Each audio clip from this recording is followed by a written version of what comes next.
Ready to move in premium triplex villas at Kollur APR Projects. Road ప్రమాదానికి గురైన Kollywood heroine Arundhati Nair పరిస్థితి విషమంగానే ఉంది. ఆమె ఆసుపత్రిలో కొన ఊపిరితో కొట్టుమిట్టాడుతుంది.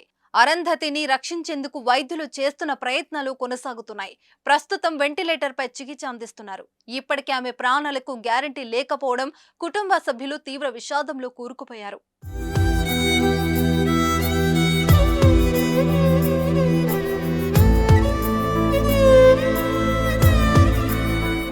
మార్చి 14న అరుంధతి నాయర్ రోడ్డు ప్రమాదానికి గురయ్యారు. తన సోదరుడితో కలిసి బైక్ పై వెళ్తుండగా ఓ కారు బలంగా ఢీకొట్టింది. వారిని ఢీకొన్న వాహనం ఆగకుండా వెళ్లిపోగా గాయపడి గంటపాటు రోడ్డుపైనే పడి ఉండిపోయారు. ఆ తర్వాత అటుగా వెళుతున్న ఓ వ్యక్తి వారిని ఆసుపత్రికి తీసుకెళ్లాడు. ఇక అప్పటి నుంచి ఆమె ఆసుపత్రిలోనే ఉన్నారు. అరుంధతి తలకు వెన్నుముకకు బలమైన గాయాలయ్యాయి.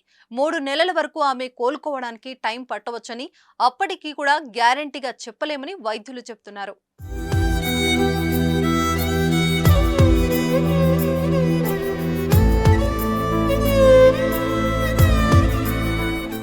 అరుంధతి వైద్యం కోసం రోజుకు 2 లక్షల వరకు ఖర్చు అవుతుందని ఆమె కుటుంబ సభ్యులు చెబుతున్నారు. ఇప్పటి వరకు ఆమెకు 40 లక్షల వరకు ఖర్చు చేశారని తెలుస్తుంది. అయితే ఇప్పటికీ కోలుకోకపోవడంతో వారు ఆందోళన వ్యక్తం చేస్తున్నారు. వైద్యానికి డబ్బులు లేక ఇబ్బంది పడుతున్నామని ఆమె సోదరి ఆర్తి నాయర్ ఇటీవల సోషల్ మీడియా వేదికగా తెలిపారు. తమకు ఫండింగ్ చేసి సాయం చేయాలని కోరుతున్నారు. ఇండస్ట్రీలో ఉన్న పెద్దలు అలాగే అభిమానులు తమకు అండగా నిలబడి సాయం చేయాలని ఈ సందర్భంగా ఆర్తి నాయర్ ప్రాధేయపడుతున్నారు. ఈ నేపథ్యంలో పలువురు స్నేహితులు క్రౌడ్ ఫండింగ్ చేస్తున్నట్లు తెలుస్తుంది.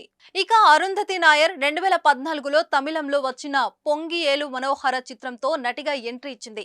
ఆ తర్వాత సవినూరు మాండికుం, శివానందికం, సైతాన్, పేస్తా, ఆయురం, పోర్కసూకల్ వంటి చిత్రాల్లో హీరోయిన్ గా నటించింది. ఆమె త్వరగా కోలుకోవాలని కుటుంబ సభ్యులు, అభిమానులు అంతా కూడా ఆ దేవుణ్ణి ప్రార్థిస్తున్నారు.